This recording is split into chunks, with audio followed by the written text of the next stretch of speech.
Hi everyone, welcome to Slice of Life. It is I, Heartwood, with my beloved friend Loopie, and Hi. today our special guest is Connie.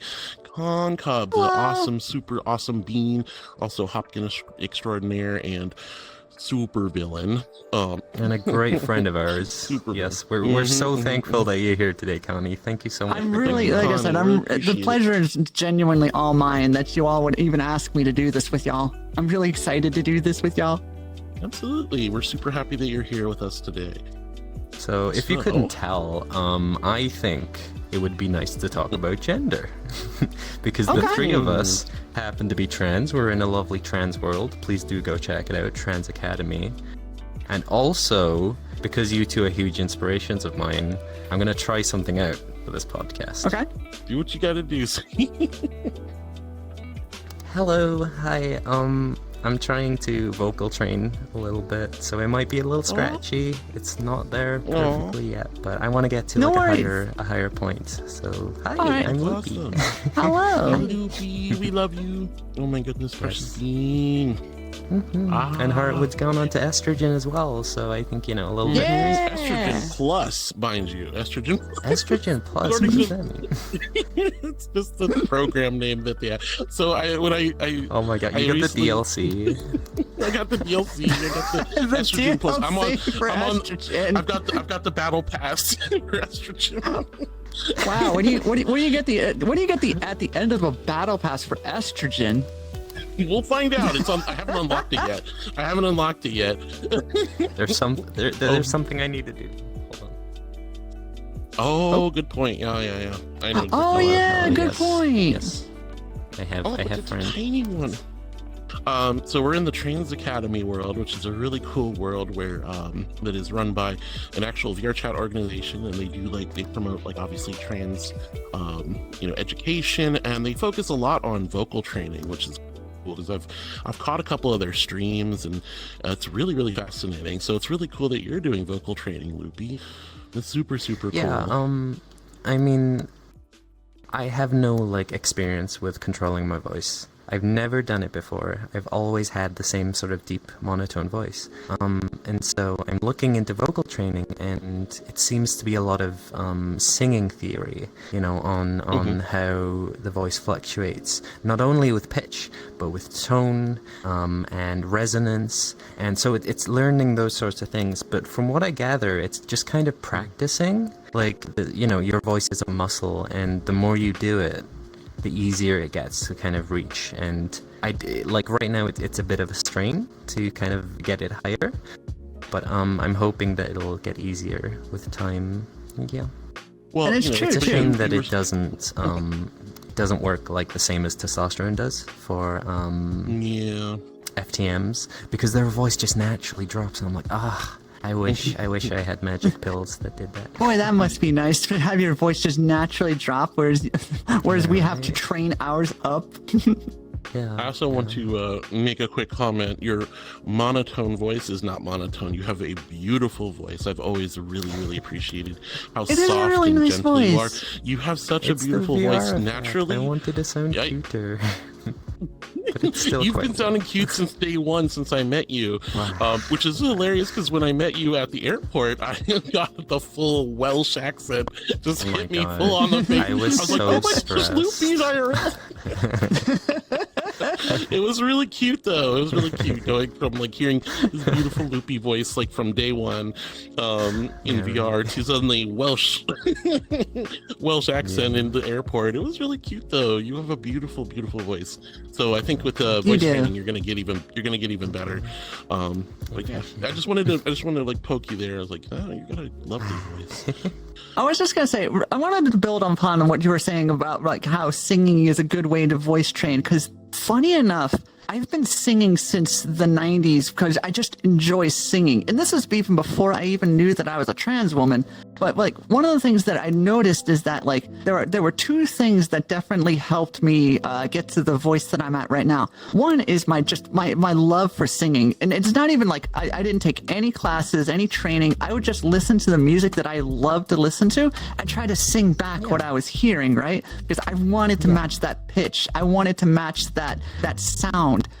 but it wasn't, I wasn't like doing it for anybody else but myself, right? Another thing that actually helped out is what people call in the customer service voice. That really soft and comfortable and disarming voice that people have when they're talking to you, where like when you're asking questions and you're answering them, it could be for anything for like technical support or customer support, or even a sales rep at a Sears. I used to work at Sears, that's why I know this. You have this natural gravitation to elevate your voice because it's comfortable for others to hear, and it's also disarming for frustrated customers as well. So between singing and the customer service voice, I got to the voice that I'm at naturally with no actual formal training on either. That's amazing. It was just That's something that started happening naturally. Because I've heard Always had like a you very want to get to a feminine voice point where for me. it's comfortable. Like Yes. you can raise the pitch and you can really try and strain to do like a female voice, but some people naturally have deeper voices. You know, there's women who have deeper voices, so you want to obviously come up a bit, but not to the point that is straining for you. I think get to a comfortable level. I'll give you an example of straining for me. So I have this Streamloots card that I play, or that people can play, where Connie has to talk in a cute ooh voice for 2 minutes, and it sounds like this, and I have to do this for 2 minutes. But if I go any further than 2 minutes, it starts to hurt my voice because I cannot keep this voice up for 5 minutes. So 2 minutes is about all I can go. Because like, okay, break time from that voice. When I was editing the podcast last week with your amazing chipmunk voice, it was almost validating though, because like I was trying to lower the pitch and it almost sounded like a really nice girl voice, almost, if it wasn't so modulated. Almost. And it was There like, was a few this moments. would have been super validating, like if I could have made that work. But yeah, it was just chipmunk. Yeah, Other than that. there were points where even with the voice mod chipmunk voice, it kind of sounded a little cute from time to time, despite the fact that I'm not cute. But yeah. For me, it's kind of the same boat with Connie. Like I'm not really ready to start working on my voice just yet, but I've always had like customer service roles. I've always been very much about disarming people who are angry and frustrated, de-escalating situations, putting on good, presenting the company and all that fun stuff. So I've always had like a nice tone to it. I can do the customer service voice. And then being in VR, again, like you were saying, being a soft creature and trying to play off of how, match yourself to your avatars or to the way you present in VR spaces. I've been doing that too. And then 2 years going from a place where I almost never spoke, which I didn't for like the last 8 years. I really didn't talk a lot, like not in my personal life, not in my professional life. I just didn't talk a lot. I love talking, but I just didn't, and I didn't have a lot of experience talking with people. And so when I got into VR socially, even before streaming, it was kind of nice to start vocalizing again and talking to folks. And then as time went on, I became a streamer. Now that I've surpassed 2 years of streaming, and that's what I do for a living now, is I speak and talk with people day in and day out. My voice has definitely gotten softer. It's definitely got a little bit more smoother. And it's all a matter of training and time and patience. Like, I'm not trying to train my voice, but it has definitely mellowed out a little bit. My vocal cords are now used to me like rap, like blah blah blah blah blah for like 5 hours a day. I wish mine were. So mine are already dry, and we've only been going for like 20 minutes. And I just want to say, for your voice, Heartwood, like ever since I've known you for like the past year, like your voice is very comfortable to listen to. It's very soft to listen to, and I really do like when you speak. You're very easy to listen to, and you have that kind of voice where it's like, you speak, I listen because it's comfortable to hear your voice. Hallelujah. Thank you for small It's the blessings. voice of an angel. Oh my goodness. Not in my head, to be honest, but that's okay. We all have like our own self-criticisms, and my voice has always been a big one for me. I was always like, I don't like the way I sound. It's not like terrible in my own head when it comes out of my mouth, but when I listen back, I'm like, ooh, no thank you. No, I completely can relate to that too, because there's a group of people, which I've mentioned this many times before, especially with like, when I'm talking to people with like raid messages, and like I'm an agent of the core. The core, KORPS, is actually a group of people who is like 90% of like trans folks, like a lot of trans femme and a lot of non-binary, some trans masc, but this group of people that I met back in 2020, which is a whole community about like being queer villainy, queer super villainy, right? But the community, again, is representative of 90% transgender folks and includes the non-binary umbrella as well. And I can't tell you how validating it was over like the course of like 3 or 4 months being around these people who are, without blowing smoke up my butt, telling me that they like my voice and validating my voice and telling me they like to hear my voice. And the more I said no, the more they said yes. And the more they said yes, I started to internalize, maybe they're right. If they keep pushing this, are they right? Do I have a nice voice? You're being bullied into self-love. How funny is that? And it worked, because now I actually, like, when I started to watch my VODs back, when I started doing Twitch streaming back in last year, like, I was like, I actually like how I sound. And that's because, that's like, awesome. The way I was starting to get conditioned by this wonderful group of people, that I do have a nice voice. And then I started to hear the niceness back in my voice.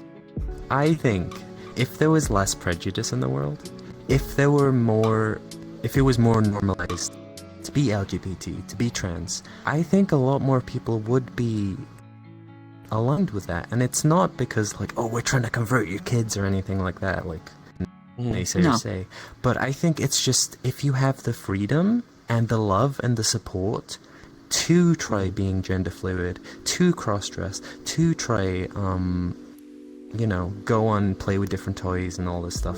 I think a lot of people would. It's just the stereotypes, the toxic masculinity, the hatred that comes, with the idea of being trans. I think it's so lovely that the furry community has such a nice fostering community, and love and support. And like, I don't think I'd be. It really does.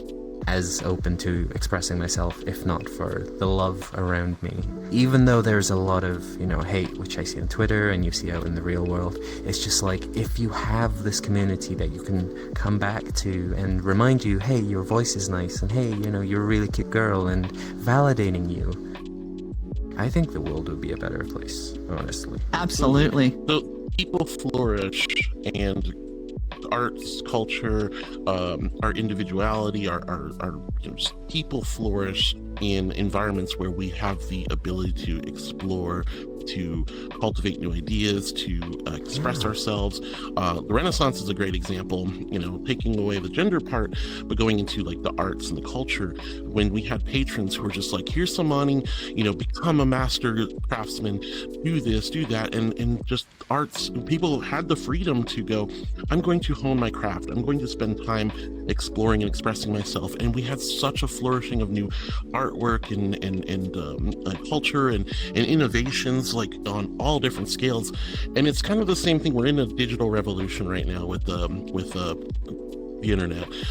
Connie and I are not too dissimilar in age, and we grew up where there was no smartphones. Internet was on dial-up when we were little kids. We have watched this whole crazy thing. When I was a child, I had never in a million years thought that the internet would become what it is. I never thought I'd have the power of the world in my smartphone. I never expected to be a furry creature in VR. But the most important thing. Mm-hmm. The most important thing about that is we never thought that we would find people just like us all over the world. Precisely. Exactly. You beat me to the punch. That's exactly where I was going with that. Finding culture, finding community, finding friendships, finding found family. These things are really, really important, is because we feel so isolated when we have no networks. Before the internet, before the digital revolution, it's just been, okay, if you happen to know a cousin who was, LGBTQIA plus, you might ask them some questions. When you get old enough, you might like find a bookstore that has a little flyer, and you find that little community at the coffee shop. It would be so much more difficult. but these folks, LGBT people, have been around forever. They're not going away, especially trans folks. I mean, there's so many accounts of transgender individuals throughout history who didn't have the luxury of transitioning with hormones, who didn't have support networks, had to be hard, badasses in their own right. There's some really cool ones from the Wild Wild West. But the having this network, having the ability to create and grow is really, really fascinating to me. And I think I owe a lot of that to VR chat, because while I have always tried to express myself, I was extremely conformist. I would do anything and everything to just fit in the gender norms, the societal norms. I knew I was LGBT from a very young age, but I didn't really try to express it. I was like, oh, this is bad, this is taboo, this is, I gotta pretend to be this, what my parents and what society, pegged me to be. And I didn't like that, but I just kind of rolled with the punches, and I have so many regrets as I've gotten older. And it took finding my husband to really help me kind of break out of my shell over time. And then it really took the furry community to help me break out of my shell. And now it's, the VR chat community and the Twitch community has really helped me go, you know what, time is fleeting, and we only live one life. And in this one life, I would like to live it the best of my abilities and be true to myself. Because when you're on your deathbed, not to get morbid, but when you're on your deathbed, nobody sits back and goes, man, I wish I spent more time conforming. Nobody says, I wish I spent more time at the office. Nobody says, I wish I did this. No, our regrets are, I wish I had been myself. I wish I had done the things that make me happy. I wish I'd spent more time with people I love and care about. I wish I'd been nicer to this person, that person. These are the kind of things that really kind of come back to us as we age and we get older. So, what's the point of waiting for life to come? You're living it. You're living your life now. This is the time. This is the time to explore, to be yourself, to open up. It is a process, though. It takes time. It is. I would say, to learn these things. Like, say, be yourself. It's like such an important lesson. Be yourself. But it's so hard to be yourself. It's so hard to... Unless you're Hitler. Why did you have to go back there? We talked, like, just before I started coming on here, we brought that up because we were talking about... You remember when Loopie said that? I'm like, oh my god, I remember when Loopie said that. I am not making another short with you saying Hitler. That can't be the ongoing. No. You can cut that. It's fine. Yeah, it takes time to learn these lessons, to understand it's okay. It's okay to be yourself, and you have to dip your toes into water, and you don't know if it's going to be scalding hot. You don't know if you're going to hurt yourself. But it's okay if you do, because you're learning. And through learning, through making these mistakes, I know there might be regrets. I think everyone has them. But you will get there, and you gotta cherish, like, the progress you've made and the journey you've been on. And I guess that leads into a question I wanted to ask Colin is, how's your journey been with LGBT? So my journey goes all the way back to the year 2001 when I was 19 years old. It was just after September 11th, and I had just gotten out of Pittsburgh International, which, by the way, that was one of the airports in the news 2 days before September 11th, and I was sitting there in my grandparents' guest bathroom, reflecting on the life up until this point. Now, mind you, I'm 19 years old, and I'm already reflecting on my life at this point. Realizing the decisions that I made, the choices that I was interested in. Going back just a little bit here, back when I was like 7 or 8, I had I was a cis male at the time, so 7 or 8 years old at the time. But I also had my brother, and we had our cousin Nicole, who would come over to come play with us.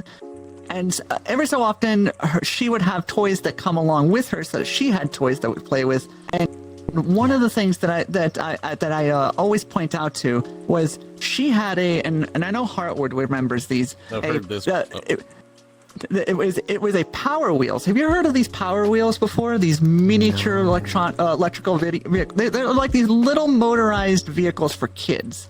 Oh yeah, they're literally drivable by kids. Wheel, but it was like about yay big, and you could literally have, if you were a small enough kid, you could get in, you could drive it around. and crash it. So like I did. she Anyway. came over.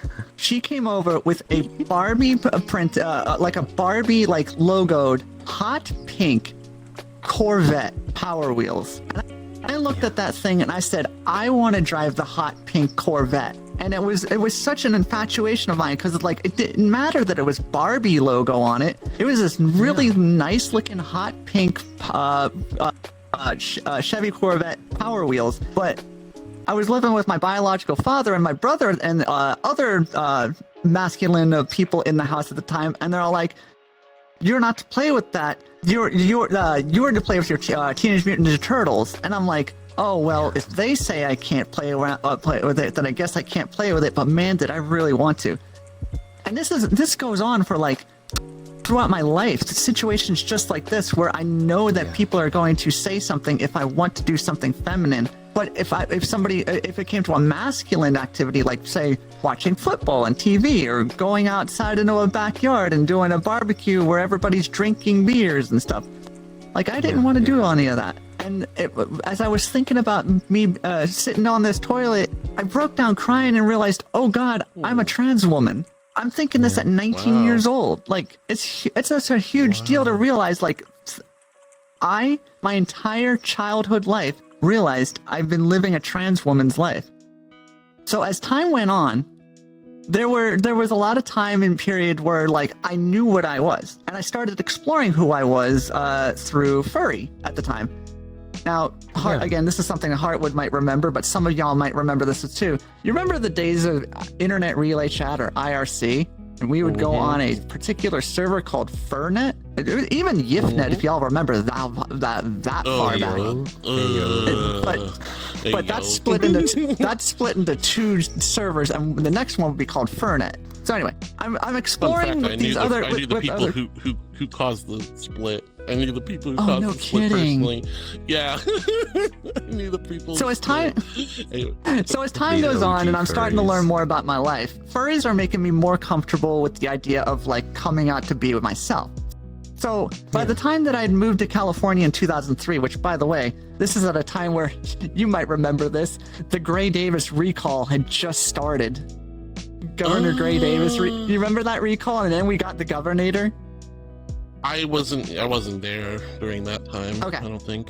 So that was happening, but I moved into California and I realized that California was actually becoming one of those more progressive states, especially the Bay Area in particular. So as time went on, I started to open up a little more. And it was partly thanks to the furries, partly thanks to the people I was surrounding myself with locally, and just partly thanks to the internet. One day, back in 2005, I was playing a game called Final Fantasy 11, not 14, 11.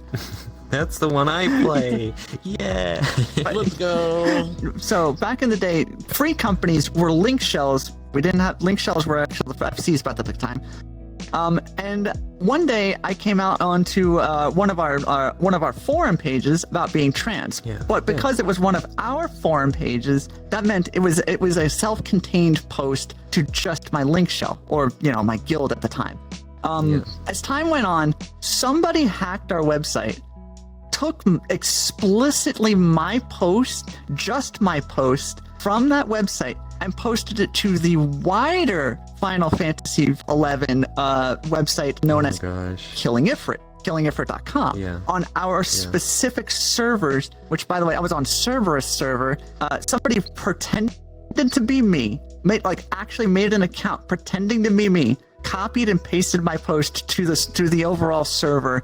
So what they did was they were trying to attack me. They were trying to garner hate towards me by posting this pretending to be me. Some people did actually post hate, and I was like, oh God, I'm ruined. I'm ruined. But it turns out some people from that same server, people that I spent time talking with on that server, took the time to defend me. They had no problems with me being a trans woman. They had no problems with me being who I was. And they took the time to defend me from the haters in this forum post. And it was at this moment that I started to realize, if people are willing to defend me for being who I am, a trans woman, then I feel a little bit more comfortable coming out to other people about who I am. Time would go on, the world starts to become more accepting of gender identity and transgender stuff, to the point that like I start coming out in the workplace, and even like new jobs that I'm applying for, I would say, you know, I'm a trans woman with she her pronouns, and like, you know, this is the given name that I go by, which by this point California was mandated a law from the workplace that if somebody has a preferred name, you have to use their preferred name, so, you know, for gender reaffirming stuff. So it helped out because I could tell people this is my preferred name, and they'd go, okay, that's the name we'll refer to you by. Didn't need to go into my legal documents to call me my legal name, which at this point would be my dead name because I had a female name picked out for myself by this point. So my journey is actually starting to get better and better the more time passes on. Trans people and non-binary, and the idea of non-binary folks is becoming more acceptable between, and now we're at a point where like there's a lot of trans visibility now, specifically like here, 2023, there's a lot of trans visibility. For every hate post you see towards trans people, there's like 10 more people coming out and saying that they too are trans or they too are non-binary, because it's getting more comfortable. So because the visibility that we've laid the path for people as we opened up ourselves, it's becoming more open to the idea, yes, it is okay to be yourself. And if yourself is transgender or non-binary or a gender, or whatever, that is okay. And I've been trying to promote this for years now. 2020, January 4th, 2020, I took my first estradiol and spironolactone, or Spiro for short. And this would mark 18 years that I did not go on HRT because I didn't think that I would. I didn't think I would become a good person if I went on HRT. I thought I was going to become a horrible person if I went on HRT. 18 years went by.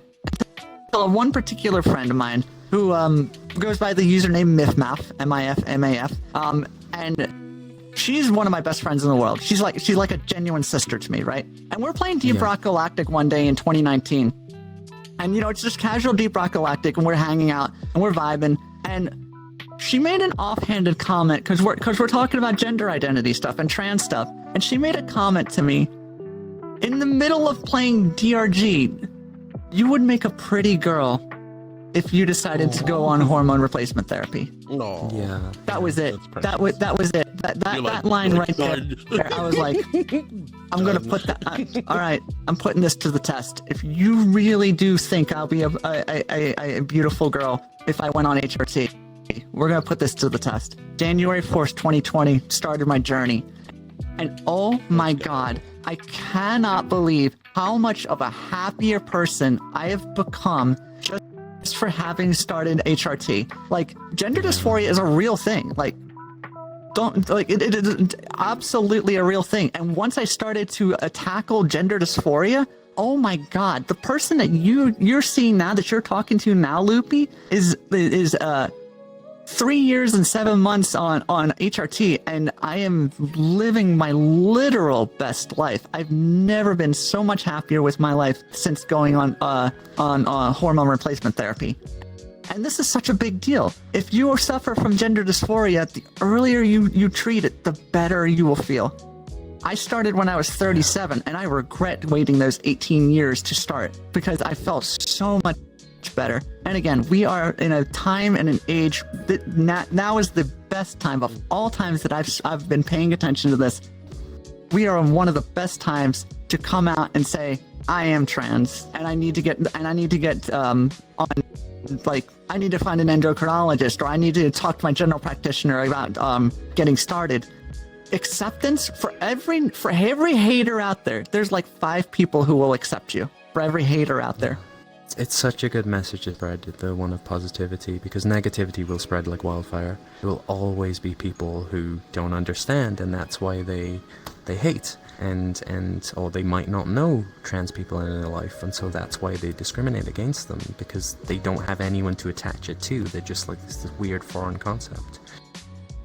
But I'm still very much in the fear phase. You know, I'm just like, what will my family think? No, I completely understand. And I'm like, scared to say in real life, even to my 2 non-binary roommates who would completely understand. It's just like, I'm scared to say I am a girl because I'm 6'4", I have a deep voice, I haven't done anything physically IRL apart from shave a little bit, I don't wear feminine clothing, I have some facial hair which I try to take care of.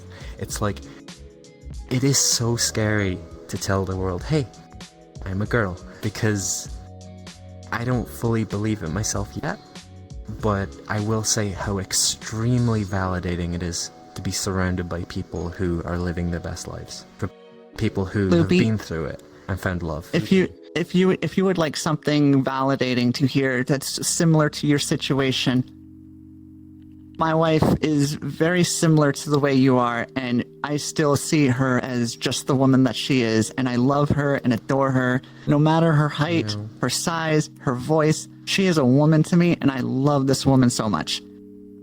And I've been married to her for over 6 years.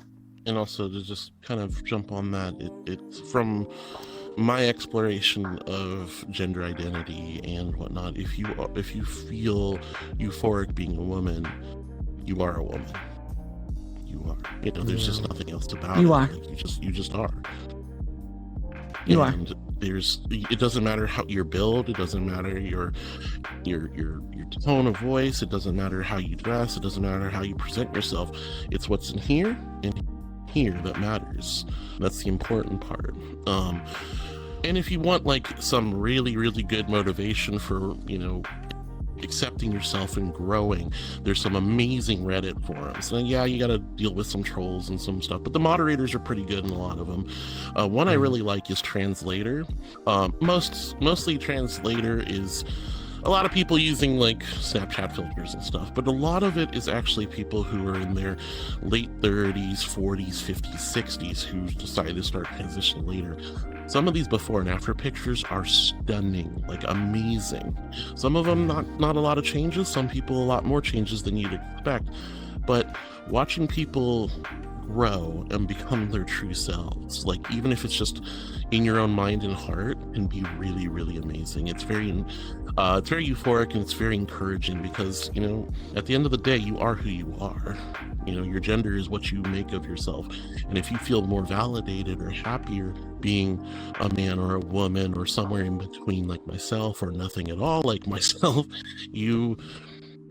the sooner you kind of, you know, just explore and try things and be who you want to be and express yourself the way you want to express yourself, the happier you will be.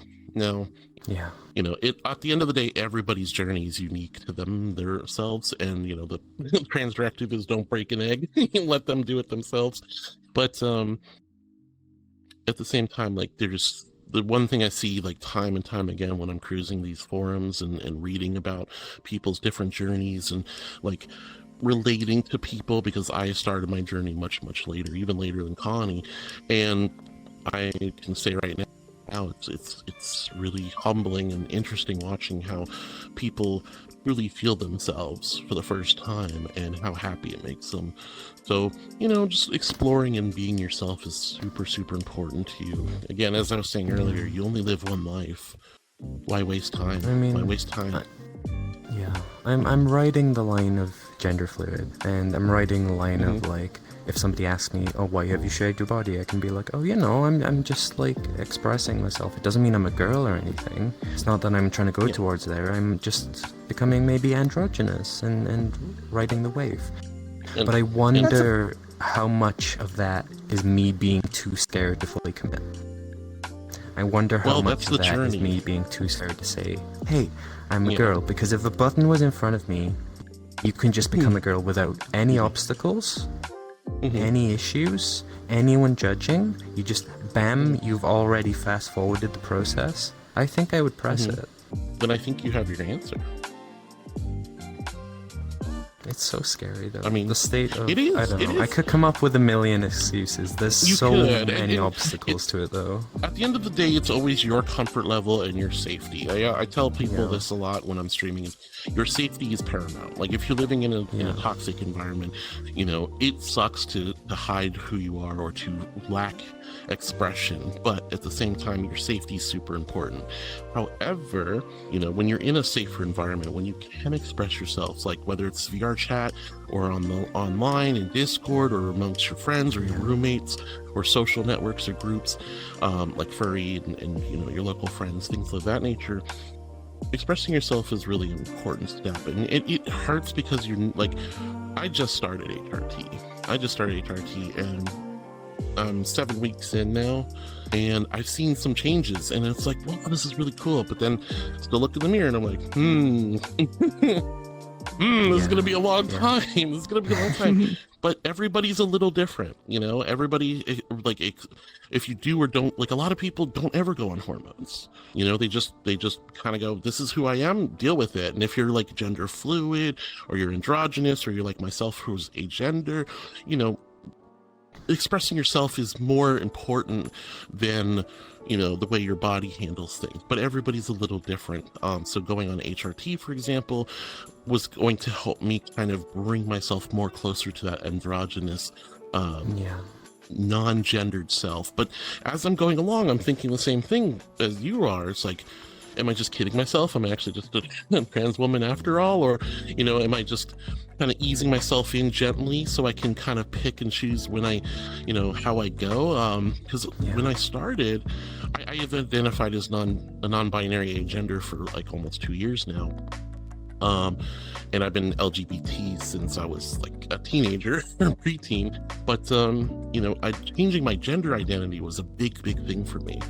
I already knew I was bi-pan from like the get-go, but now that I'm, you know, accepting that I was non-binary gender like over a year ago, I was like, okay, this is a really unique step, but it makes me feel good. It makes me euphoric that people see me in different ways. And I've always been very like, okay, you know, if you see me as more masculine, cool. If you see me as more feminine, cool. I don't really mind. But now going into HRT, I'm actually changing my body, and I'm changing how I present myself and who I'm going to be over the next half of the rest of my life, essentially. I did decide to take medication to avoid, say, breast growth. I decided that was not for me. I did not want breasts. I don't want too many extra secondary sex characteristics on my body. So I will very likely not have a chest, which is fine with me.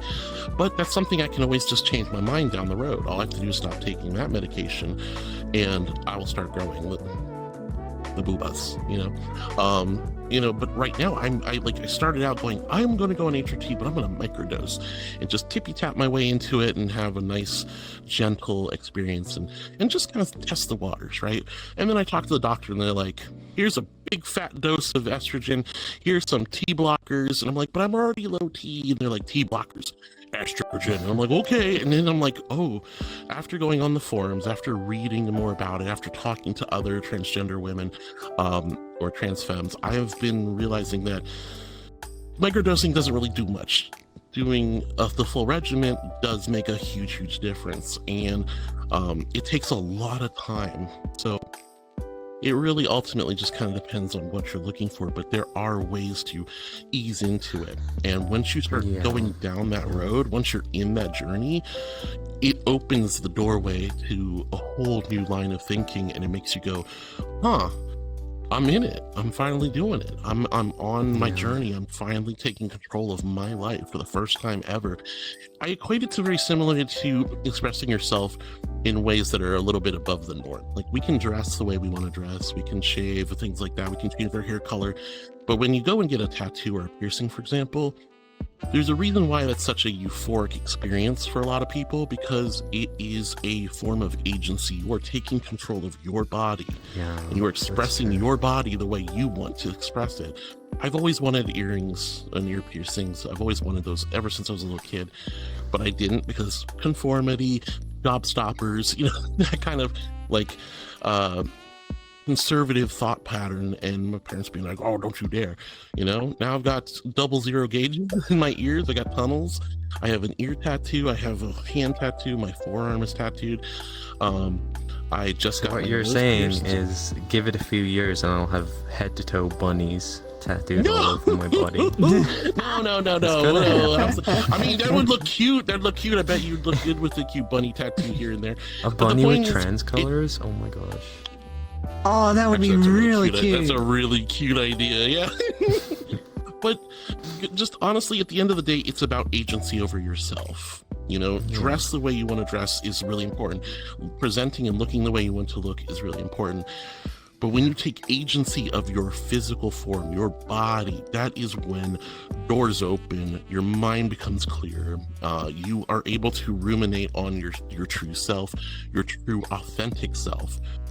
And there's ways to unlock that without, you know, body modification and piercings and things like that, or HRT. You can go into mindfulness, you can go into meditation and like try to find enlightenment and find your true authentic self.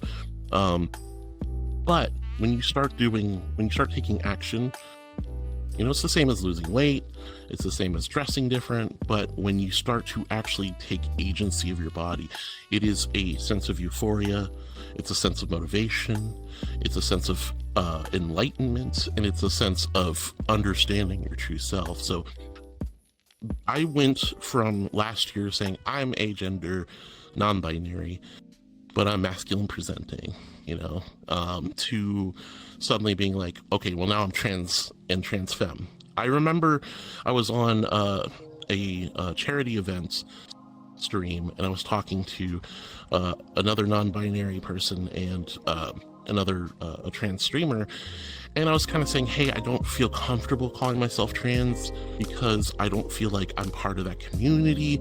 I don't want to speak for people when I don't relate to that. And it's like, there's no gatekeeping. You know, the first thing everyone said is, shut up, Heartwood. You're trans or you're non-binary, just deal with it. It's okay, you're part of the community. Your experiences are valid. They may be different than mine, but they're still valid. And Because it's just a label, right? You know, It's other just a people label. can completely distort Everybody- and be a different kind of, or a different shade of gay, a different shade of trans. You're just you at the end of the day, I'm and just you me. create the definition I'm an angel. of what it means to you. Yeah. Of course. And it's really, that's the thing. It's like learning about yourself is becoming part of the community. You don't speak for other people, but that doesn't invalidate your experiences in that community, in that sphere. I was like, okay, well, I'm agender. I'm just trying to go not like androgynous as possible. I'm trying to become more feminine because I'm already hyper masculine.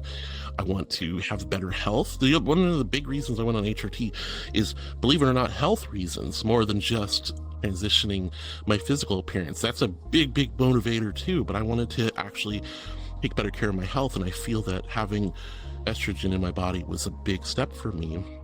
But I feel like my journey is different than the general male to female, transgender, trans femme experience, because I don't have my dysphoria noodle is not a dysphoria noodle.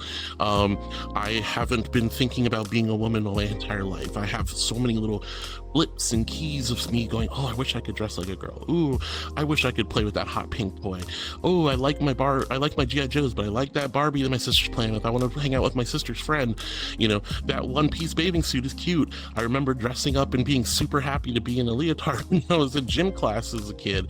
You know, there's a lot of little It's things gender that, like, euphoria rather than Gender gender dysphoria, euphoria. right? And that's super Exactly. valid And- too, is what I've heard. And it is. But, you know, Yeah. when I go back onto these forums and I'm starting to read other people's experiences, I'm not alone.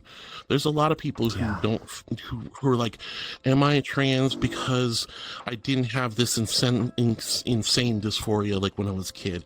You know, I wasn't sure I was trans. I'm still not sure I'm trans, but they're on the forums. They're asking these questions. They're experiencing and showing their experiences, and they're all unique. And I can relate. And that's nice to see people who have the exact same thought patterns I have, the exact same motivations, the exact same goals, and the same worries, fears, and frustrations that I'm experiencing.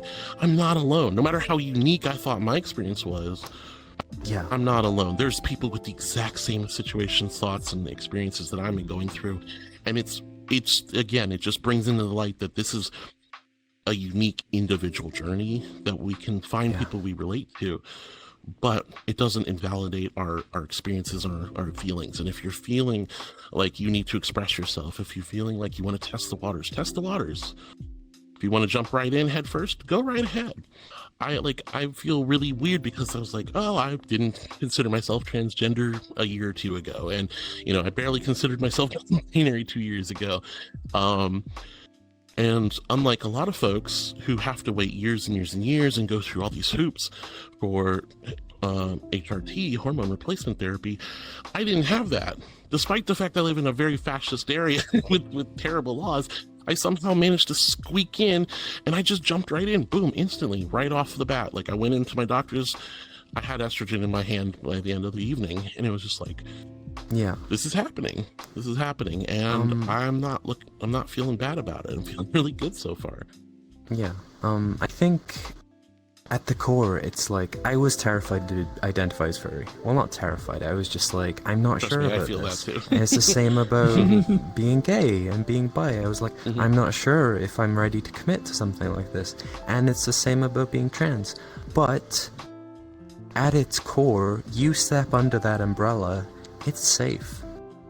There's so much love and acceptance, and yes, of course, there's drama everywhere, but it's so much different than, the environments I've been growing up, in school and around family. It's so much more accepting. And even if, as you say, you dip your toes in and then you dip your toes out, it's not for you, there wouldn't be any issue with that. I don't think anyone is, or I hope a lot of people, it doesn't seem to me like there's a gatekeeping kind of thing going on, especially with being trans, because so many people have been through this inner struggle. And like you said, I think it's part of the human condition to find a community of people like you and then be more open to yourself and more true to yourself. So yeah, I mean, the trans umbrella is keeping me safe from the rain. I'm enjoying coming under and taking some refuge, and I might stay here.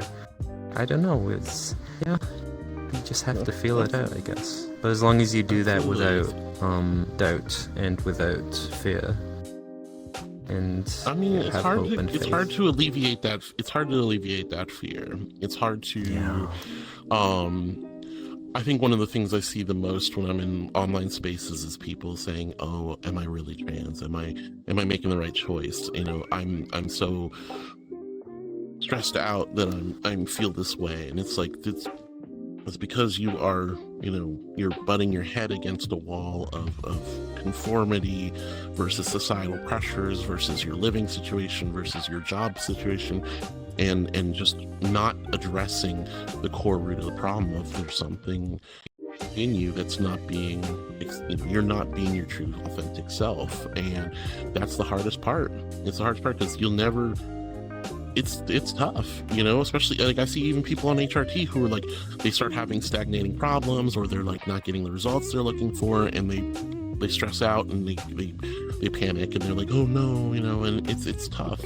Because it's an individual journey. Your body, your mind, your heart, it all has to kind of coincide, and it's difficult, Yeah. The thing is, I think diversity is cool. Everyone being different is cool, and that's something this is something that I need to practice what I preach, because I say a lot of cool advice, but then I'm also just an anxious ball of floof. But hey, I don't know what that's like, right? Yeah, right. Because I have a saying, a philosophy, and that philosophy is take care of yourself, then take care of others. Boy, it's hard to do my own philosophy. Especially when you're in a role of community, and you're out in front of people, the way you and I are, Con, and even Loopie's done on multiple occasions. When you're in front of people and you're giving advice and you're helping people through their troubles, you're being an emotional support critter, and just whatever circumstance you're in, it's easy to dish out advice. It's so much harder to take it, especially your own. I do try really, really, really hard to take my own advice. I struggle in certain areas, but at the end of the day, I do kind of go, okay, I'm having trouble sleeping. This is what I do. This is the advice I've given. Let me try it myself. I know it works. I just need to just do it, you know? And I think that's kind of where I'm at my point in life, is like, as I'm getting older, I keep living by this phrase, this lyric that's from a song that I really like. What's the point of waiting for life to come? I know I brought that up a little bit earlier, but it's so true. As time goes on, you're just making more regrets and less happiness. So focus on yourself, you know, and listening to your own inner self, your authentic self. Your authentic self is screaming at you, saying, you know, take better care of yourself, get more sleep, drink more water, exercise, be more mindful, get out there and start meeting new people, express yourself the way you need to express yourself, focus on your goals and your career or whatever. You listen to your authentic self. Yeah. Because we don't. We trap it away behind us, behind many, many walls, and we just say, shut up.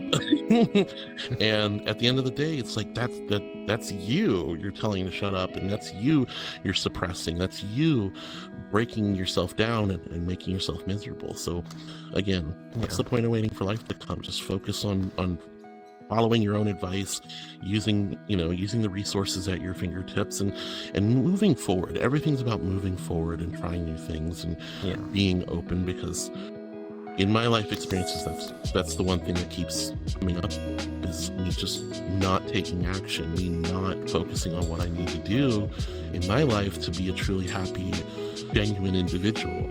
And I'm done with that.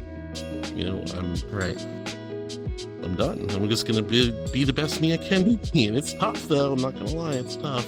Especially taking your own advice. So we're coming up to. I hate to interrupt you. I'm sorry, Heartwood. We're coming up to like an hour of recording. Should we ask Khan a few more things, or do you think we should kind of wrap it up? Or yeah, how about this, Connie? What since you also started much later in life, you said 18 years before you decided to go on HRT. Now, HRT is not the end-all, be-all of who you are if you're trans. You don't need to be on HRT at all to be trans. But for those people, what would you say to the people who are listening who want to express themselves, whether it's their sexuality, their gender identity, any advice you would give that we can kind of wrap up? And I will suck it all up, because you know, my parents and a huge inspiration. Here's my advice for those. Here's my advice for those of you who feel like you are transgender, but you feel like hormone replacement therapy is not for you. That is okay. If anyone tries to gatekeep you and say you're not trans enough because you don't want to go on HRT, that is bullcrap. You are whatever you say you are. If you are a trans woman, you are a woman. If you are a trans man, you are a man. If you're non-binary, you are non-binary, and you are not required to be on hormone replacement therapy to say, I am trans, I am a trans woman, I'm a trans man, I'm a non-binary, I'm a gender. You don't have to be on HRT. The other thing is, follow your heart. If something feels right, I'll give you an example. When prior to HRT, I wanted to be the fairy tale princess. I did. I wanted to be in ruffly clothes. I wanted to have a princess etiquette, and that felt comfortable to me. That felt good to me. And I'd still say, even today, I want to do that kind of stuff, even though I've kind of become this gothic punk girl in real life after HRT. I still hold on to those fairy tale princess desires of wanting to be a bright, proper princess and love dresses and stuff. If that's what you want, you don't need to be on HRT for that. Yeah. Embrace that. Yeah, look, this is a pink princess Hopkin right in front of us. She's a supervillain or something. I am a supervillain. Going back to what I was saying about being an agent of the core, again, KORPS. We're all an organization, read community, of queer supervillains. Their emphasis on queer supervillains. Yeah, No, that's what I'm because- wondering. No, Like, is there like because- bombs about to drop or something? Like, you know, like we No, invited not- you to the podcast, but I fear No. for my life right now. We have a super So- villain here.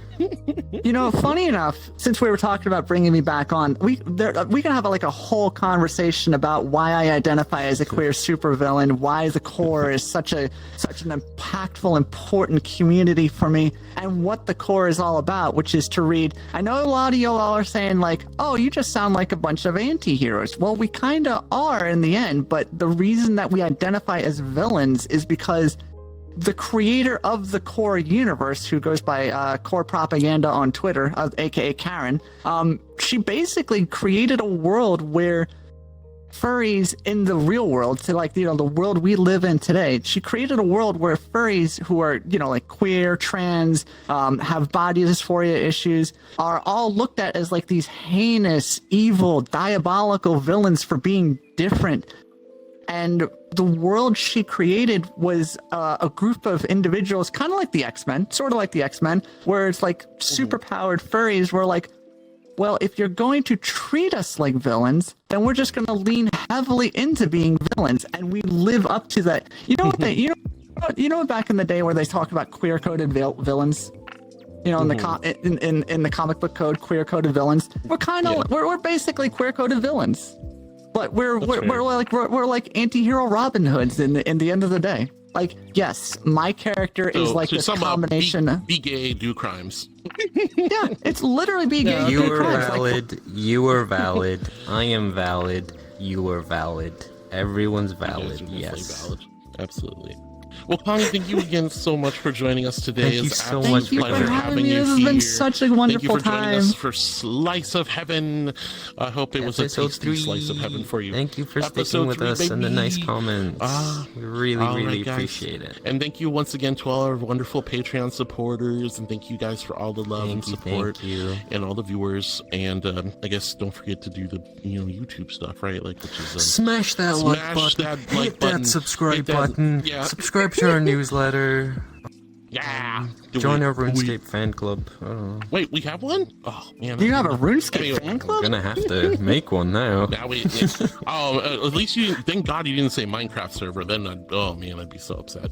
Oh, hey, anyone want a Minecraft server with Heartwood? No, I'll be the one who has to make it. No, it's not happening. And No, pay for it, by the way. All right, guys. Thank you so much for listening. We really appreciate it. I hope you all you have a next wonderful day, and we'll see you time. next week. Bye, y'all. Bye. Bye. Ow, ow, ow, ow, ow, ow, ow, ow, ow. Ow, ow, ow, ow, ow, ow, ow.